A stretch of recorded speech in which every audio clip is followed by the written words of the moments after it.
Hey guys, welcome. I'm Grandmaster Jerry Fast Reforms now to another episode of MMA Power Talk at the Dojine with Sport Karate Australia, sponsored by UMAN. Today we're going way back to when I started competing. This gentleman was actually a top competitor before me. I was a fan and had an opportunity to compete against him a few times. But what's more important to me is that he was able to transcend not just from a competitor to a promoter of one of my favorite tournaments. I didn't compete in a lot of them, but I consistently make sure that I was at his events because they were phenomenal. Plus, they gave away a really nice watch. In addition to that, he's transcended as being a black belt in life to other endeavors, and we'll find out about that. He had a chance to travel around the world a few times over representing the United States, and hearing it better from him, I think, will make a little more sense. Without further ado, we have the legendary Master Charlie Lee. Are you there, sir? Hi, Jerry. How are you? Super good and getting better. Outstanding and improving and doing pretty good. So listen, the way this thing works is this. When I ask you a few questions, and basically it comes down to this. What was either your motivation, your desperation, or inspiration to start off in the martial arts? What style was it? And what year? So I'm going to put myself on mute, so like that, you have the mic, sir. Wow, you're going to make me show my age, but I started martial arts in 1969 with Grandmaster Jun Rhee. His late wife was the best friend of my mother, and he had come to the Washington, D.C. area from San Marcos, Texas, where he started and became the father of American Taekwondo. And I was 5 years old at the time, and my mother thought it was a good idea for me to get involved in Taekwondo, it being the national sport of South Korea. So that's how I got started. I'm not sure if there's any motivation when you're 5 years old other than to jump around and be as active as possible, but I stuck with it for several years, and then I got into baseball and basketball like a lot of little kids do when I was, from 10 years old to 13 years old. And then I got back into martial arts with Grandmaster Jun Rhee. When I was 13, I got my black belt when I was 14 years old and have been with it pretty much my entire adult life. So my motivation, of course, changed as I got older. I was more into fighting than I was into form. At a very young age, I started kickboxing. In fact, I fought for PKA back when I was 16 years old. My full contact was on ESPN during the early days when ESPN. Wait, hold on 1 second, sir. Now, you're really fast-forwarding over here. This is wonderful. Now, again, just to try to keep a timeline. So now you get involved in martial arts at 5 years old. You had an opportunity to start training with who? Who was your instructors also there? Because I know Master Rhee, obviously Grandmaster Rhee was the head instructor, but you came from a legendary group of not just teachers, but competitors. Yeah, who were the main instructors? Yeah, that is true. I had a lot of instructors, throughout my career. When I was younger, my first instructor was a gentleman by the name of Master Quan Rowe. Who was the head instructor at Jun Rhee Institute back in the late 60s, early 70s. And then I had Otis Hooper, who came involved, Master Otis Hooper, who now has a school, I think, in the Tidewater area in Virginia. And then, of course, Jeff Smith, world champion Jeff Smith, was a very integral part of my training when I was a child. And as I became an adult and through my competition years, all of the Worley brothers, John Worley, Pat Worley, Gordon Franks, Larry Carnahan, Michael Cole, Danny Bocagno, all of those legendary fighters that we all grew up watching and reading about in the magazine. And when I became when I got into forms very heavily, John Chung, of course, was that person that I followed and idolized because I still believe till today set the standard for form. So those were all, what I would consider, my instructors who developed me and trained me and made me into the martial artist that I became. Wow. That's the who's who. And the handful of people, I should say, the long list of people that you could probably continue talking about in terms of being classmates goes on and on and on. You know, this question was posed. I came up with this question. What would have happened if Master Reed would have never came to the United States? I don't know if we would have been having this conversation. I tell you, Jerry, I don't think anyone has ever asked me that question before, but I think I have an answer to that. I don't think martial arts would be where we are today, even with the evolution of mixed martial arts and other, forms of sport competition. As you know, Grandmaster Dojine invented safety equipment, and the advent of safety equipment came about because one of his top black belts, Pat Worley, was in a tournament in the early 70s and broke his cheekbone in a match.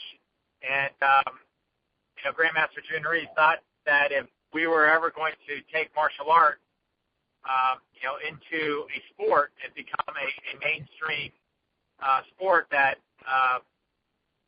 mainstream fans would watch, that there would need to be protection, something that, is not as brutal as you might see in mixed martial arts today. I mean, if you recall, back in the early 90s when UFC first started, it was a no-holds-barred. They were in a cage until, someone basically relented to their opponent. And it turned off many, many people, and the new ownership of UFC decided that they needed rules, to protect the fighters. Although there's not the safety equipment that you might see in sport karate, nevertheless, you have, very skilled and trained referees to protect the fighters. And I think Dojine, in the early 70s, saw that protection was necessary in order to bring martial arts to the mainstream sport. And he invented safety equipment. If you recall, Linda Denley, who was arguably the best woman fighter ever to enter a ring. I mean, she had the original safety punches, which was basically a tube with rubber foam, and she used that even through the days when martial arts equipment revolutionized into what we have today. So I don't I think safety equipment probably would have been invented, but I think it would have been much later. Dojine also was the person who started martial ballet, which we know now that you see a lot of these competitors tricking and performing their katas to music. But Dojine was the first one who basically brought Western music to the Far East martial artists, combined the two, and that provides a lot of excitement for the fans. It also provides a lot of excitement for the competitor who's able to choreograph music to their katas. And I think most importantly, I think Dojine evolutionized the forms from tradition to American and open martial art. He revolutionized, I think, point fighting in the way, bringing sport karate and bringing skills and bringing and using, boxing and just, other art into our sport karate, and which evolved into kickboxing and full contact. So, I mean, Dojine had his hands on every aspect of martial arts, and but for him, I don't think we would be where we are today. All right, well, not without any less of importance, quite a few people learn martial arts business via Educational Funding Company with rest in peace Nick Coquinos, but that was the in-house billing company, from what I understand, and management team of the Dojine operation. So there again, if this gentleman would not have been in martial arts, I don't think I would have been able to earn those 6 figures a year that I did teaching martial arts when I was my schools. Yeah, no, I mean, I think that's a good point because, back way back when, as you know, I mean, it was a struggle to make money being a professional martial artist. And June Rhee, when he came to the D.C. area, of course, partnered up with the Educational Funding Company and brought in very smart business people that had the vision to allow professional martial artists to actually make a living and make a good living doing it. And I think what you're seeing today with these martial arts schools and owners is that they're very successful business people and have been able to make a living because, again, of the evolution of just like how June Rhee evolved, our traditional martial art, I think he evolved in the business of martial arts as well.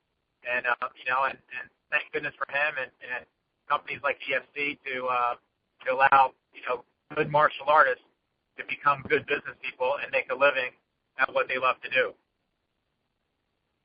Well, guys, even though this story is about Master Charlie Lee, how are you addressed in your school? Is it Master, Mister? How would you like to be addressed here? I've never been one for titles. I've been called Master, Grandmaster, Mister, Charlie, anything. I've been called a lot worse too. So I pretty much answered to anything. Well, so Mr. Lee, how's that? I'll use Mr. Lee because I still respect you. I mean, you and I do have a relationship that's a little unique because most people didn't realize that this forms too. And I'm like, man, if it wasn't for John, I would have won a lot more stuff.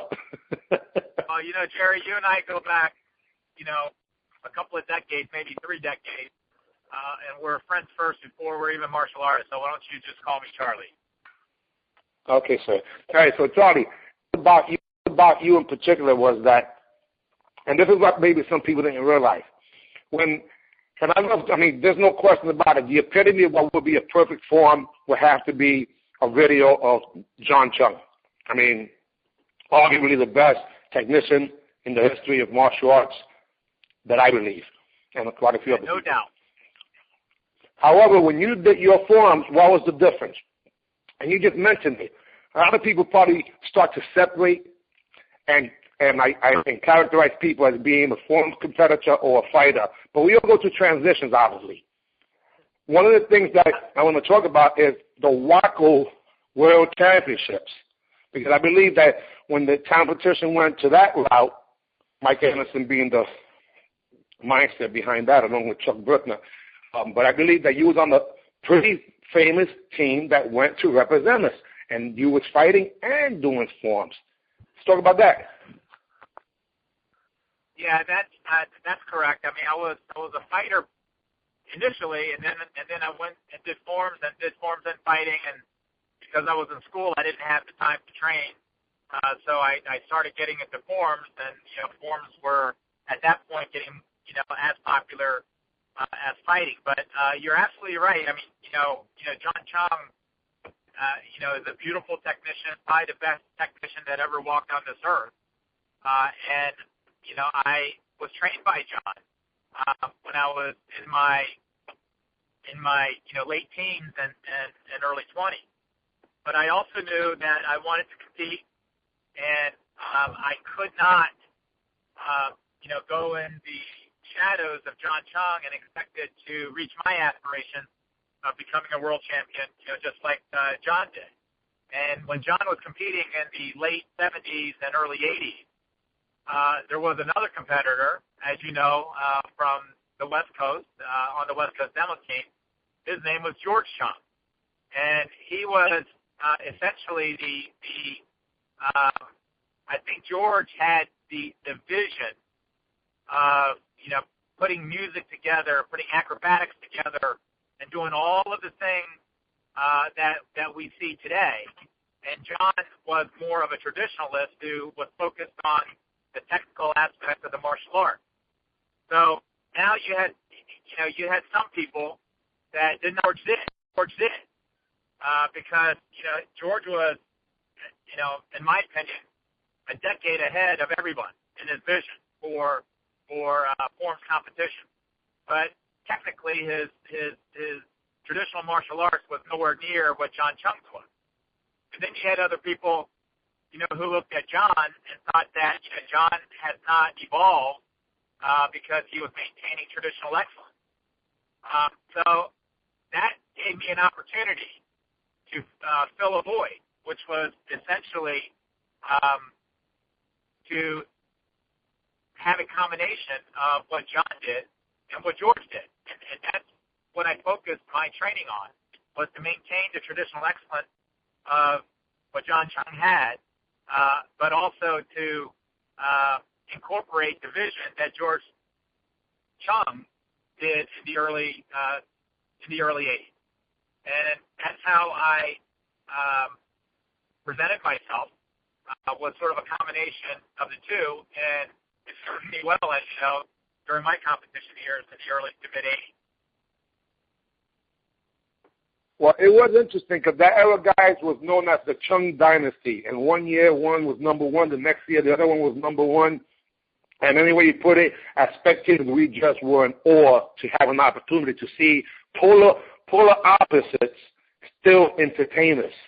And that's something that revolutionized what would be martial arts, because and then now the forms competitors were starting to get as much attention and eventually more attention than even the fighters. That's correct.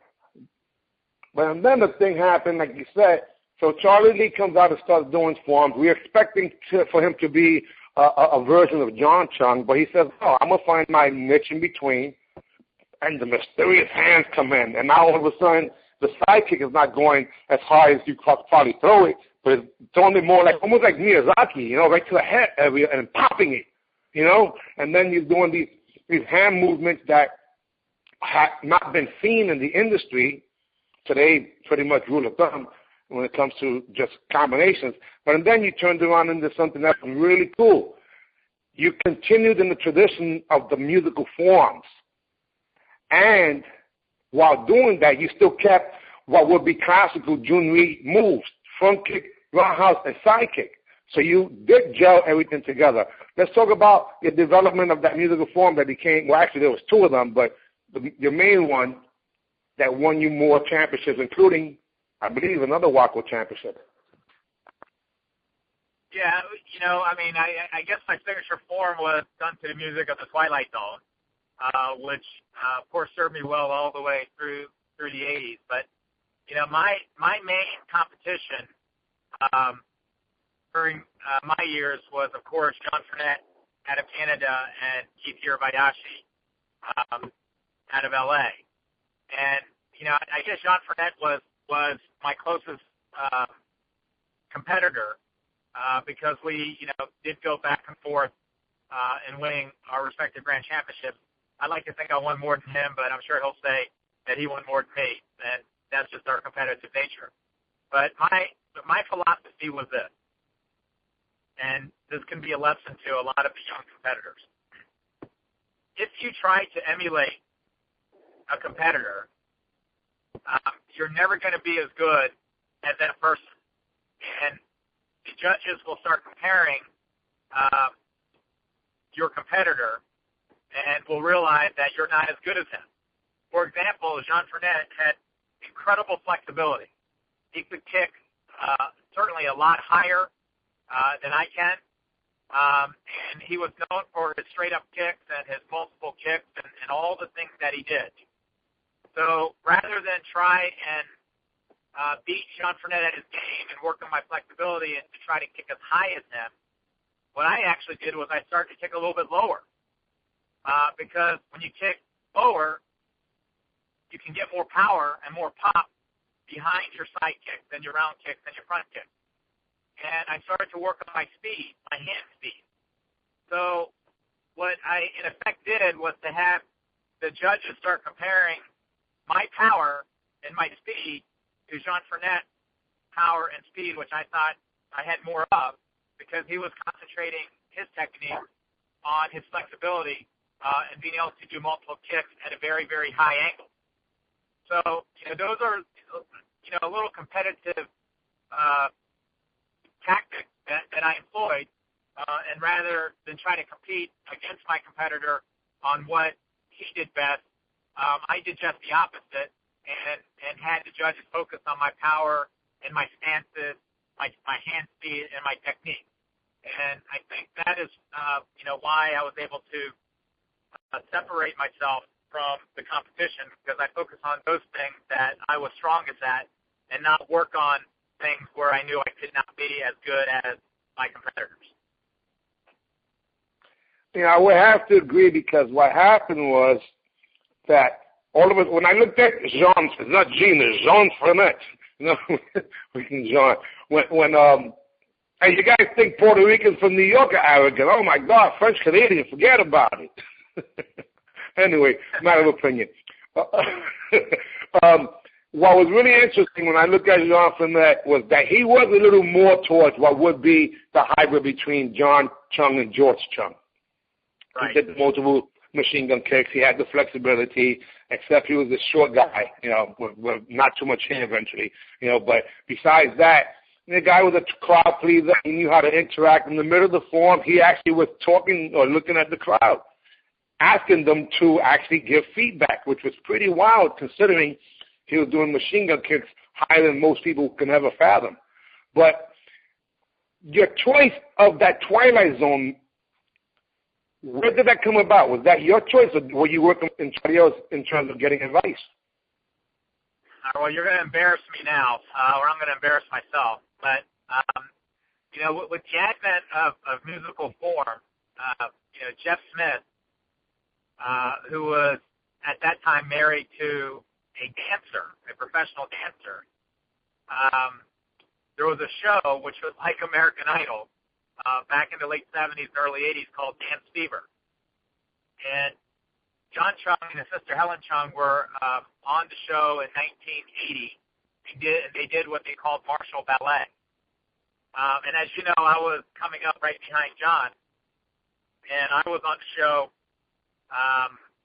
in 1981 with Regina Gonzalez, another great competitor out of Miami, another junior student. And it was at that time when I discovered that, the fans or the martial artists, who are not used to West meeting East with musical form, it just started to explode.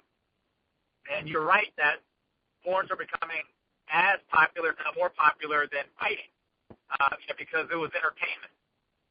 So the following year, the forms that I was doing were forms that were choreographed for me, or forms that were part of the junior curriculum. And, I needed to evolve to separate myself, from everyone else who was doing the junior curriculum forms, and this form that was choreographed for me for Dance Fever, which was not conducive to the competition that I had to go up against. So, I was watching a movie late night one day, and I heard the Twilight Zone theme, and it just resonated with me, and I said, I need to do a form to this theme. And I debuted it in 1984 at the Lama National. Tom Latuli was the promoter at that time, the late Tom Latuli, who was also a promoter for the competitors, which I really, really liked. And I debuted it then, and I got, rave reviews. And I didn't win Grand Champion. I took runner-up to George Chung, I believe, at that tournament.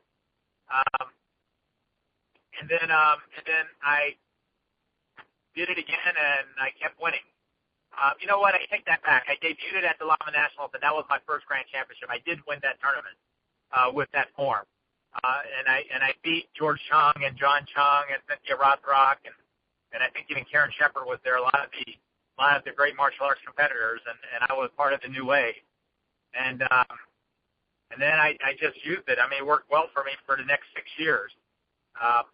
There was another musical form that I created, but that was something that I choreographed on my own, and something that I'm probably most proud of in my martial arts career. Well, just thinking about it, you just mentioned the legends of the martial arts and the pioneers of what would be competitors. And you was the upstart. You was the young buck coming in. George, you just mentioned Cynthia. You just mentioned Karen Shepard, which was the predecessor to even Cynthia. So she was going through that transition stage. just repeating that right now, how do you feel about that? Just mentioning what the heck you did. Because to me, it sounds incredible. There were so many competitors. I would say, I just started when, Master Miyazaki was just ending with his incredible, kama. This was when forms and weapons were combined, the competition. And, Miyazaki with his swinging kamas, just incredible. And I was upstarting with, competitors like, my good friend and the late Stuart Kwan, if you recall him, was another incredible competitor with enormous power, from Fresno. Sonny Ono, was just one of the greatest, competitors, traditional martial artists that was able to actually compete against, the likes of John and George and, myself and John Burnett doing a traditional form. And he beat us on many occasions. I could just go on and on of, many of these great competitors. Master Dennis Brown, when he did the rope dart, and, he was the person who really put soft style forms, on the map in men's competition because, soft style was primarily, with Cynthia Rothrock and Karen Shepard, and Dennis came on. Dennis was on the scene, promoting soft style for the men. And what you may and not then you have, how about a Dale Cook? A Dale Cook with a freaking samurai sword. Oh yeah. He was unbelievable. With the samurai nails to chop toilet paper in midair to show everyone how sharp his blade was. He was an incredible athlete as well. There's so many competitors.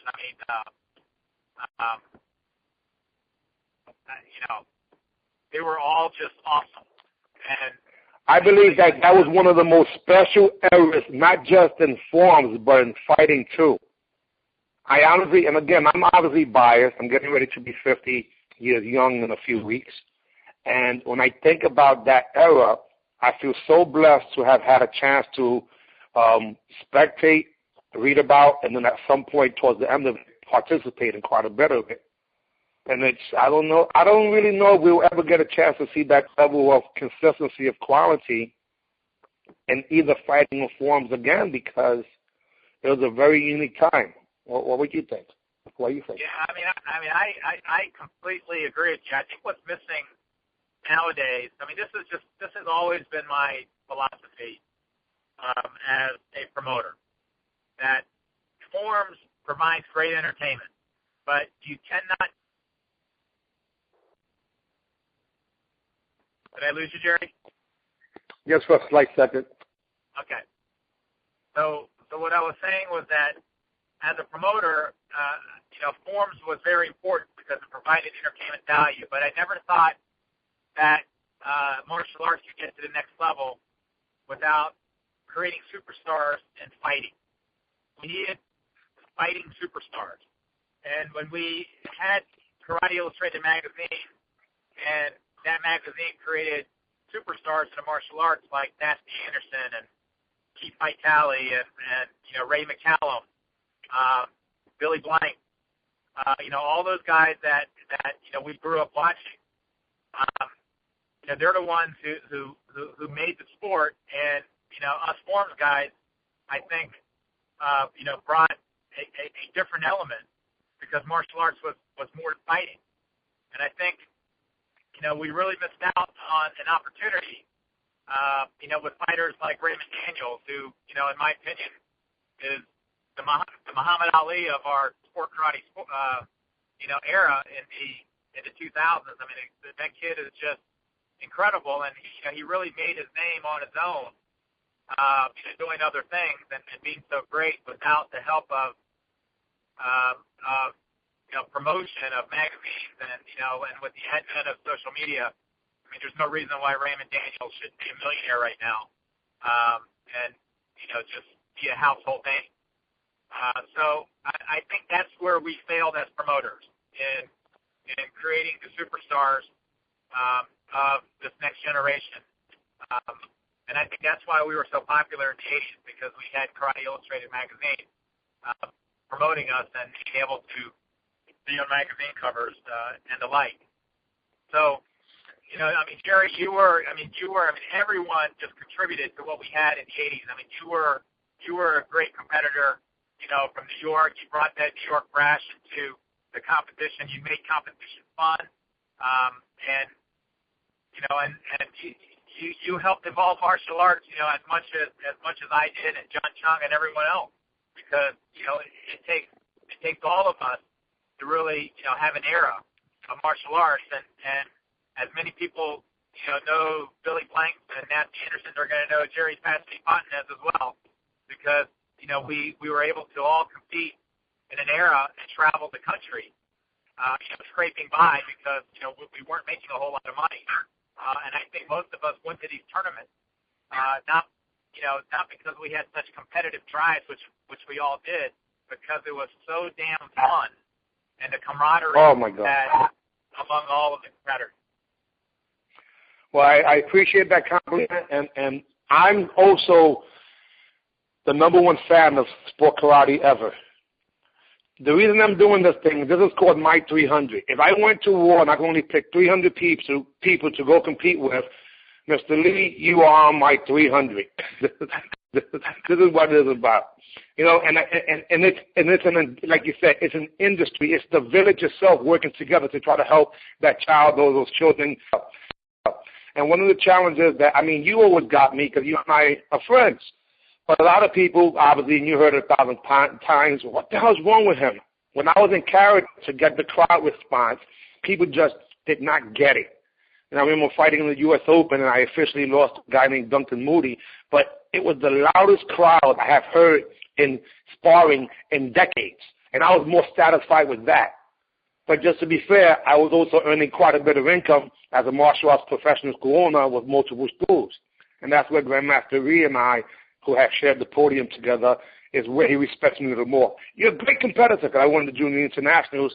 I actually won that tournament, grand champion, 2 out of 4 years, but I won the division every year. And the only reason I went is because how could I not be part of what would be history? No, it wasn't the Junior Nationals, but it was the Internationals. No, it wasn't just Grandmaster Ree himself, but it was Chun. And I had to be part of that. The first time I visited Washington, D.C. in 1976, maybe this is not something that, I would be too proud of now, but I didn't know. I went to see Sun Moon with Grandmaster Samsu Tiger Kim, and that's when I met Master Ree, who had done a few years before that when Taekwondo Strikes, So I was heavily involved in the martial arts as a spectator or as a fan. I visualized myself on Karate Illustrated magazine, and then they took that away from us, and then the world changed. I have a few people that I've already interviewed that you may know, like you mentioned, the Michael Coles, and I did Ray McCallum and John Longstreet and Rudy Smeltley and Joe Corley and Keith Vitale and Marty Knight. And in addition to that, I have lined up a lady you may know, like you mentioned her, 2 days from now, it'll be Cynthia Rothrock. And then next week, I have a guy that most of you would not know who he is. However, we all knew who he was, because if it wasn't for him, maybe we would not have even known who these people are. And that's Ronaldo Barden himself, former editor of Karate Illustrated. So what I'm trying to do is give us a timeline to understand what happened. Because when we were already in Madison Square Garden, when we were already on ESPN TV, when we were already winning 2,500 or going to Bermuda and winning 5,000 in terms of the fighters, most people have no idea that happened. So for lack of a better description, we are still in the dark ages of martial arts. So I'm trying to enlighten people by just connecting some dots and some timeline. And lucky enough, at this present time, we still have people who are alive and remember. And that's what I'm trying to either motivate them or at the very least tap their brains so they get some respect for the things that they actually did. One of the things that you did, Mr. Lee, that I freaking loved was you stepped up the game and you say, hey, Diamond National sounds pretty good, but how about a Rolex? Let's talk about that a little. When you transcended from a competitor to the promoter, and a Rolex watch was an actual prize money. Oh, my God. Yeah, it just goes with my philosophy, and, received all my accolades as a forms competitor, and you might wonder why am I giving a Rolex to the fighters and not to the forms people? And the answer is simple. You can't have a circuit of forms competitors. It would not survive.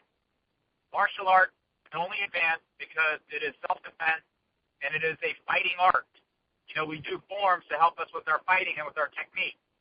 And I wanted to elevate the fighting and get these fighters to do more than just train at the karate school, but to train for something that has value.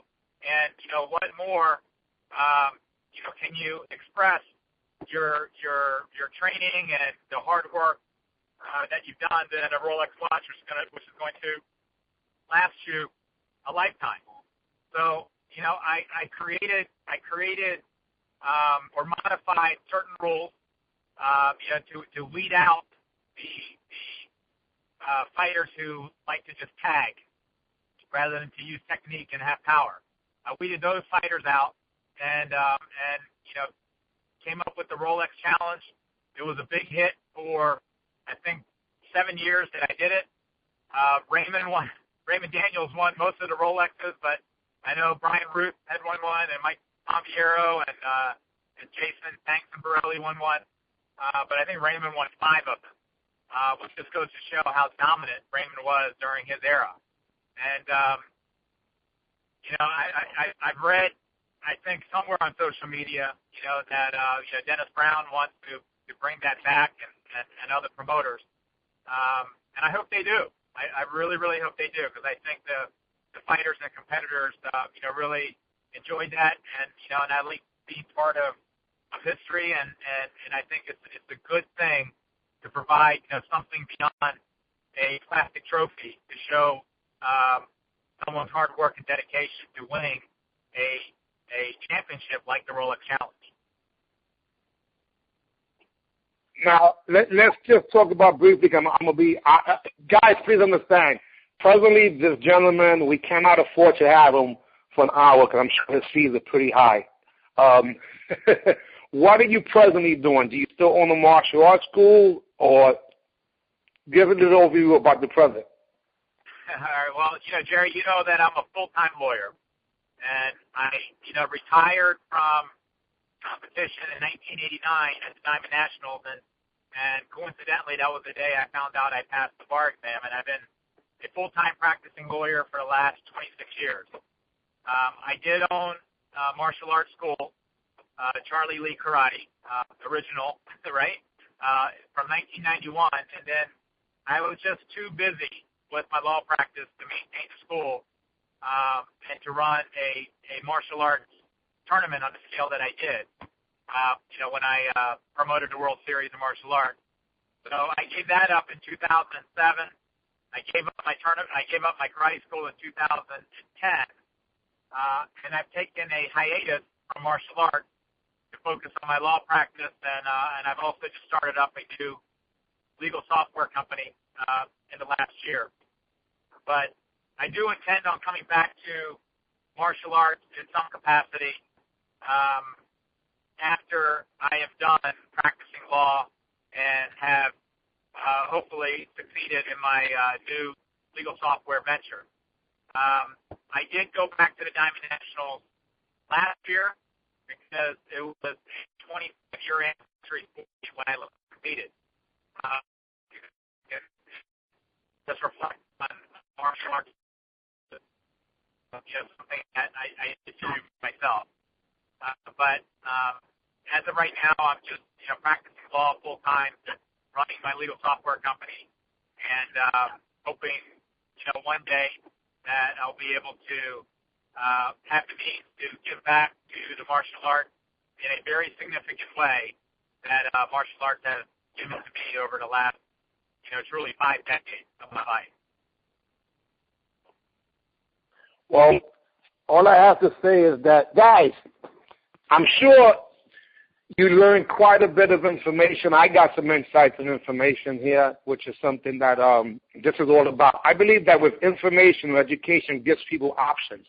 And the fact of the matter is that living in the dark ages, as at least I call it, because I know I'm kind of crazy, but I believe by giving people, see, This is what I really believe. I believe that a lot of the things that could have happened almost are like not an embarrassment, but like a thorn in the side when we were already in the garden. And a lot of the people who know better are just, for lack of a better description, they're just tired. They're older. They're a lot older than me. And I think that the bridge between, I should say, not the bridge, the pass, or should say relay. The relay race went from, it should have been from those promoters to the ones that were a little younger to the ones like me. I'm going to be 50, so I think it's our turn to pick up the ball and try to take things to the next level, because the guys who are in the 70s and late 60s, man, they've been doing it a long time. They wouldn't mind passing the baton is what I meant. So I'm trying to figure out an angle of what I can do in order to help. In recent months, I've been spending quite a bit of time with Master Joe Corley, and my angle with him and guys like Bill Clark and even Jeff Smith is the technology part, because I've been doing websites and mobile sites and even apps, since 2001, apps about 4 years already. And this is something most people didn't realize about me when I invented the uniforms and things like that. So I'm always finding what can I add to the industry that's a little similar but different.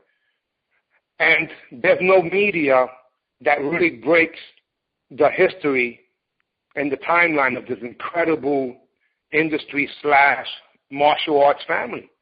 And it hurts my heart when I get interviewed 2 times this year in the Battle of Atlanta, and they walk past 15 people, including Jerry Rome, and don't even interview him. They don't even know who he is. And that's not right. I think these people are the giants that we stand on the shoulders on, and they shouldn't be recognized for things that they've done, because they are the forefathers. I had Jeff Gripper, and I don't think he'll get upset at me, actually cry in the interview, because he was so gracious, that simple fact, not that I was interviewing him, but that he was still alive, and how martial arts saved his life. I had Malaya de Casco's Brunel today on an interview. I am not pulling bottom line is that I'm martial arts' biggest fan, and I want to make sure that as many people possible know who these people really are. Charlie Lee was not just a forms competitor.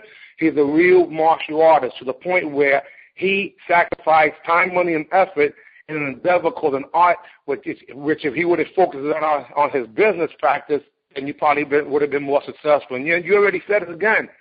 Your intention is, at another stage in your life, after taking care of business, is to return, and I think you said on another level. So all I'm trying to do is make sure that when you do return, other things in the checklist that should be done have been taken care of, and at the very least, they'll know how we got here, who got us there, and I think we can learn a lot from the past. We're already in the garden, so maybe we can learn some stuff. I interviewed Harry Krebs, who did the Budweiser deal. So I'm doing my effort. Any shout-outs before you leave? Because we're about the 45-minute mark, and I know that you're extremely expensive, and I can't pay you. So any shout-outs that you want to give credit? I know the list will be long, but I just want to make sure that you're satisfied with what we're doing here also, sir. Yeah, I think you're doing a great service, Jerry. And I think you used the word bridging the gap between, the guys who paved the way for the next generation and the now generation. And, people like Joe Corley, with the Battle of Atlanta, the 2 Mikes, Mike McCoy, Mike Sawyer with the U.S. Open, Larry Carnahan and John Worley with the Diamond Nationals. Those were the 3 big tournaments that I think a lot of people made their name from. When you mention names like Jerry Rome, I still remember that knockout he had of Brad Hefton. I could see that vividly like it was yesterday. I remember watching Jeff Gripper fight and just knocking out his opponents left and right. These were all great martial artists, and anything you can do to keep those names and those martial artists alive, I think, is a tremendous benefit for the now generation. And so, you should be commended for all of your efforts as well. And I really don't have anything more to add than what we talked about today. I think we talked about a lot, and just want to thank you for inviting me on your show. And you know where to find me now, and I hope to see you very, very soon in the near future. Well, I appreciate it. Just one last thing.